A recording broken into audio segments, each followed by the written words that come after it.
super red.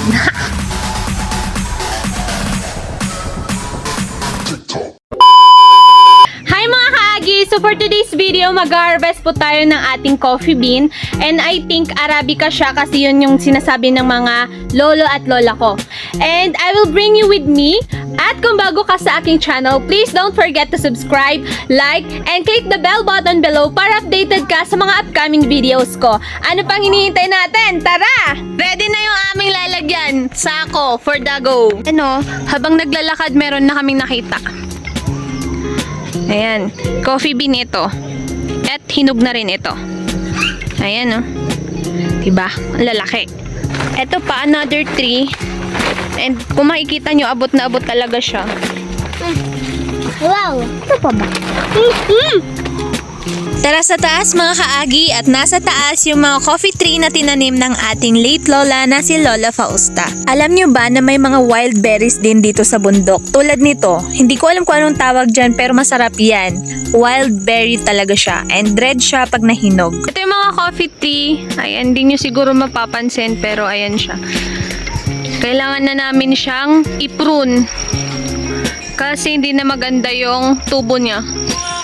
Kasama ko nga din palang mamitas ng kape, yung aking panganay, which is Kira. And ayan, super slippery ng daan kasi yung mga dahon ng kape is nahuhulog na and hindi kami nakapaglinis ng matagal. Simulan na ang pagkuha ng fresh coffee beans. Kung mapapansin nyo, ang tataas na ng mga coffee tree kasi matagal na yan dyan. Matagal nang hindi na siya naaasikaso simula nung namatay na si Lola Fausta. Kaya kailangan na talaga siyang maprune para maganda yung pagkatubo niya. And hindi siya ganyan kataas. Isang nga itibaw yun ta video, di manak ni abo baba ka mga lana kape tap agak ipuhin na ung kalab mang kalay. Baka magatlungay daran imaki auto noon kalabak ang balat law iangal. So let's move forward. Tara naman sa ibang location para mas marami tayong makuha. Alam nyo ba na dati hindi talaga ako mahilig sa kape? Pero for some reason natutunan ko siyang mahalin. Ay! Maakyat na si Kira. Kira! Tara, akyat tayo. Pero tignan nyo dahan-dahan lang at baka mahulog kayo sa maling tao. Ano daw, pakiulit? Hindi, umakyat lang tayo kasi mas maraming hinog dyan at carry ko naman yung aakyatin. Ayun na nga natutunan kong mahalin yung kape kahit mapait. Kasi during our training, sabi ng trainer namin, you will start loving coffee pag natanggap mo na yung pagkapait niya. Ikaw, tanggap mo na rin ba yung pait niya? More knowledge about coffee is that alam nyo ba na ang coffee is may different taste like fruity, nutty, and chocolatey? Yes, kaagi, you've heard it right. Mabalin met lang piditan idaya ng kagah niya butil ni kape. Itibaw yuyay o haday ta kami ay pangali. Anhakit ikalat nitan. So hamaniti, kayo kaman pidit tapa. Haday iya naadal minan hilolami. Nunta kaong ngami, higatoy kaman na yun dia. Tu kapidita daya ng kagah ni butil basta mayat pay. Syempre, no wadalaw i-black to. Agmulaw piditan iman tapa. Not good. Lots of coffee beans.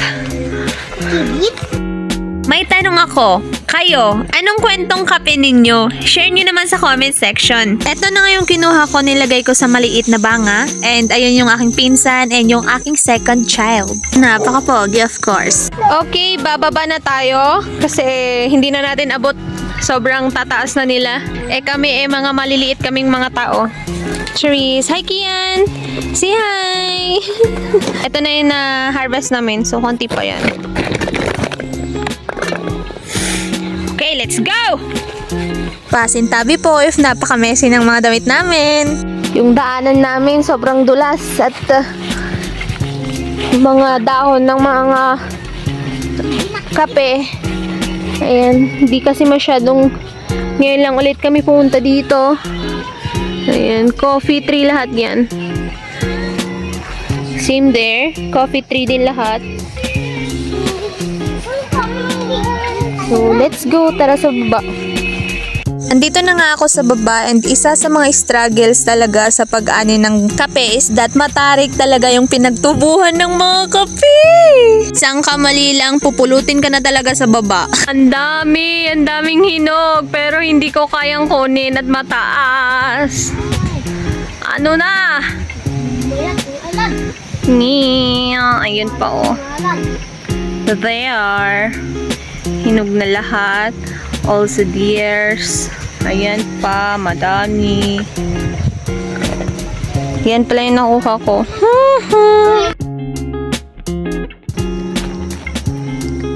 Look at this one. Super red. Ayun, sobrang dami doon. Kumukuha yung bata. And as you can see, ang daming dapo din. Diba? Diyan lang yan. Hanggang lumaki. And there's the Imugan Town.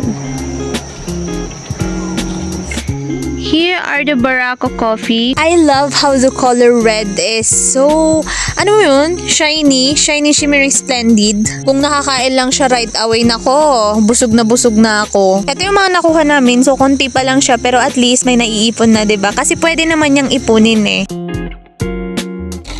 So we have here our coffee. So ito siya. So tinanggal ko na siya kasi hindi ko siya kayang abutin. So nutol ko na siya.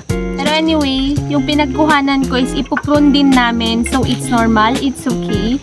Ipuprune namin siya para mas maganda yung tubo niya and mas marami yung sprout. Mas marami yung sprout na lalabas. Pag prinun mo kasi yung kape, mas marami yung sprout na lalabas. So yun yung magiging tangkay na magkakaroon ng bunga ng coffee. Mabango rin to mga kaagi. So tatanggalin natin yung mga red kasi yung green, hindi pa nag-mature ng maayos yung seeds niya. Pero ayan no.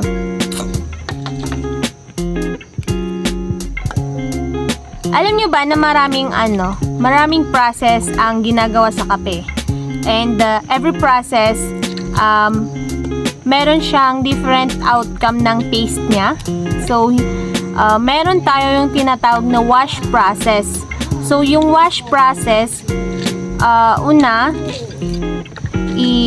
etong fresh na coffee bean, ibababad siya sa tubig and then pag may lumutang, tama ba?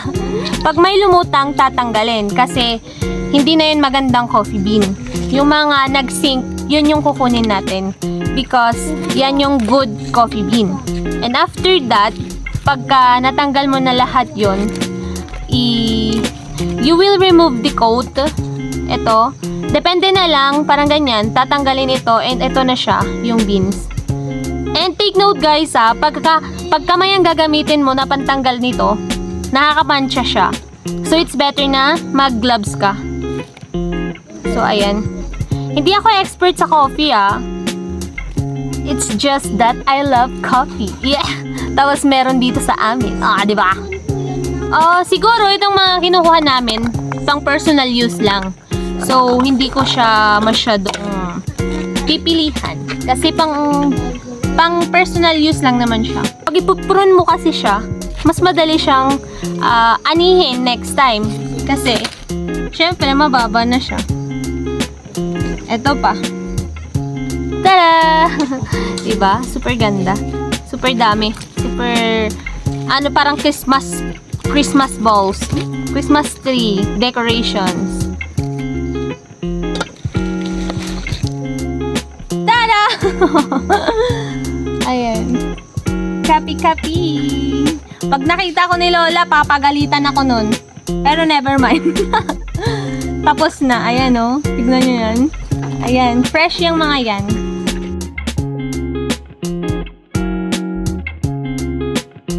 Ayan. Tapos na natin tanggalan to. Lahat. And eto na yung ating nakuha. Pakita ko lang. Ito siya, fresh na fresh siya. So, ayan. Arabica coffee. Coffee bean. So, hindi pa siya coffee kasi hindi pa siya na-process. So, ito na yung nakuha natin. So, hindi pa natin napuno itong ating sako pero at least meron na. So, ayan mga kaagi. Ito na po yung ating naani. So, konti lang po siya. Grabe ang bigat. Nasa 4 to 5 kilo na yata ito. So, ayan lamang. Thank you for watching!